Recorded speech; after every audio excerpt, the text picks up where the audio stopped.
우선은 섬액성 부정맥, 브라디아리드미아의 가장 대표적인 AV 블록 설명을 드리겠습니다. 이미 대부분 학생들은 잘 알겠지만 그냥 잘 모르겠다는 분들만 듣고 가세요. 자, 심장이 느려지는 부정맥은 크게 두 가지가 있습니다. 하나는 페이스메이킹을 하는 SA 노드 자체가 천천히 뛰는 경우, 이 경우는 식사이너스 신드롬의 경우도 있고 그냥 사이너스 브라디아카디아도 있어요. 이 경우들은 너무 단순하니까 그냥 책 보면 다들 아시는데, 이 AV 노드가 문제가 생겨서 심방은 다 탈분국을 했는데 이걸 심실로 바로바로 안 내려보내는 걸 보고 우리가 AV 블록이라고 해요. 그래서 정상적으로 AV 노드가 심방에서 온 전기를 잡아다가 심실로 내려보내기까지 걸리는 정상적인 시간은 0.20초라고 배우는데, 그렇게 얘기하면 복잡하고 그냥 심전도에 이렇게 칸 있잖아요.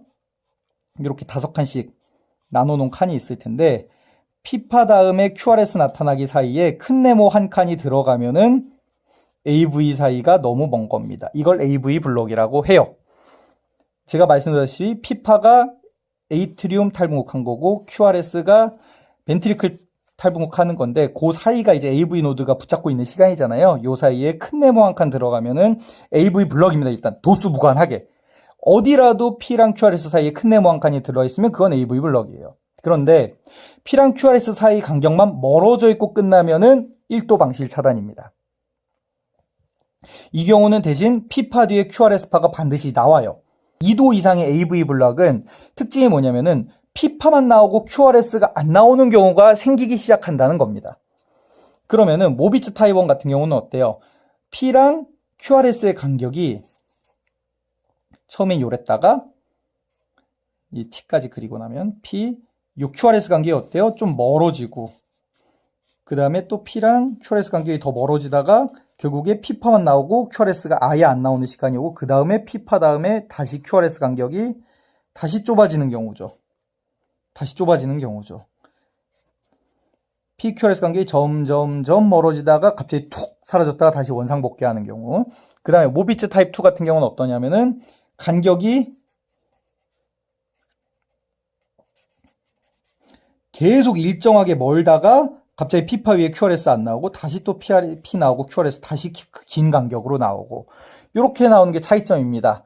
그랬을 때 왜 이걸 굳이 둘을 나눴냐면은 타입 2 쪽이 예후가 더 안 좋다고 해요. 타입 2가 예후가 안 좋다고 하고, 이 이유에 대해서는 저도 모르는데 책에서 찾아보니까 그냥 가설 중에 하나 그냥 실어 놓은 것 같은데, 그냥 제 느낌이에요.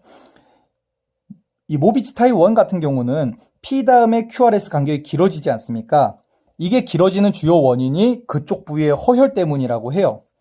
AV 노드라고 해서 뻘쭉나게 있는 게 아니고 그냥 이렇게 심장 기준으로 봤을 때 이렇게 카디악 스켈레톤 막혀 있을 때 AV 노드라는 것도 그냥 이렇게 길이고 여기가 피가 와야지 여기서 전기를 내려보내는 건데, 지가 붙잡으면서 자기가 영양소가 부족하니까, 예를 들어 내가 100을 먹어야 먹고 사는데 혈류가 80만 온다고 칩시다.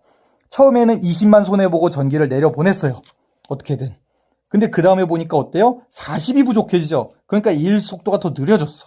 그 다음에 60을 손해보니까 40만 가지고 일하려고 그러니까 이렇게 했다가, 그 다음에 20만 가지고서 피를 보내려고 그러니까 도저히 못하겠다. 그러고 한 번을 쉬고서 밥만 먹는 거죠, 한 끼.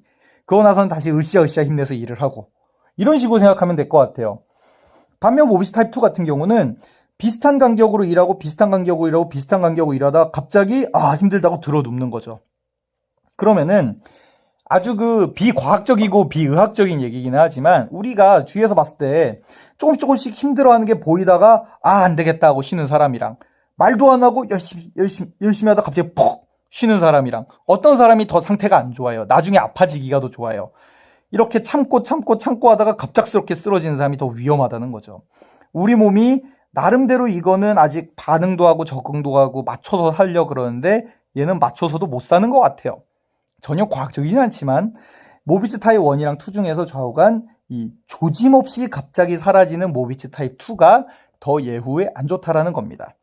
그 원인은 AV 노드에 허혈이 있거나 그런 경우가 많다라고 해요. 그리고 모비츠 AV 블록 3도 방실 차단 같은 경우는 완전 방실 차단이라고 하는데, 쉽게 생각해서 에이트리움에서 온 신호를 AV 노드가 하나도 벤트리클로 안 내린다고 생각하면 돼요. 그럼 어떤 일이 생기냐면, 피파는 정상적으로 뛸 거예요, 계속. 그러고 피파가 안 내려가면 심실이 아예 뛰지 않을까요? 아니죠. 앞에서 설명했듯이 심실 자체도 페이스메이킹 할 수 있는 능력은 있어요. 단지 그 주기가 SA 노드나 에이트리움 세포보다 느릴 뿐이죠. 그러면은 에이트리움에서는 열심히 SA 노드가 피파 만들고 있는데, 피파를 열심히 만들고 있는데 심실로 하나도 내려오지 않으니까 심실은 어때요? 자기 나름대로 자기 주기로 페이스메이킹을 하게 될 겁니다. 그럼 어떻습니까? 피파에서 안 내려온 상태에서 QRS파를 만들어야 되니 QRS의 간격이 당연히 피파 인터벌보다 길겠어요? 짧겠어요? 길겠죠. 왜? 심실은 페이스메이킹 하는 주기가 기니까. 그래서 QRS가 나타나는데 피파 나타나는 주기보다 느립니다. 피파도 사이사이 있겠죠. 요 둘을 합쳐서 그려보니까 피파는 그냥 피파대로 가고 요 사이에 간격이 긴 QRS, 요건 그냥 대표적인 QRS 하나 넣었다가 다음에 이 간격보다 긴 간격으로 QRS가 가야 되니까 요 정도라고 칩시다. 그럼 여기 QRS 있고 T 있으니까 요 피파 잡아먹었네요. 또 요 정도 간격이라고 볼까요? 요쪽에 QRS 있고 T가 있을 겁니다. 그럼 봤을 때 어때요? 여기는 인터벌이 짧아요. 정상으로 보이는데 여기는 피파가 있는데 QRS가 없다가 또 여기는 피파가 있는데 QRS가 이 멀리서 나타나고 이렇게 하면서 좌우간 큰 네모 한 칸이 들어가는 구간이 어딘가 나타나면은 요게 바로 AV 블럭이라는 거고 요 방과 실이 완전히 차단이 되어 있는 상황이기 때문에 우리가 컴플리트 AV 블럭이라고 하고 이렇게 AV 블럭 중에서 모비지타입 1, 2와 달리 요거는 길어지다 사라지고 요거는 간격이 일정하다 사라지잖아요. 근데 간격이 영 애매하다라고 하면은 요령이 QRS 사이 간격을 재세요. 요 간격이 일정할 겁니다. 이 일정한 간격 대비로 피파 사이 간격을 여기는 숨어서 안 보이지만 이쯤에 피파가 있는데 아 묻혔겠구나. 아 간격이 같네 하면서 갔을 때 이 간격이 같으면 심방은 심방대로 놀고 있고 심실은 심실대로 놀고 있다는 거예요.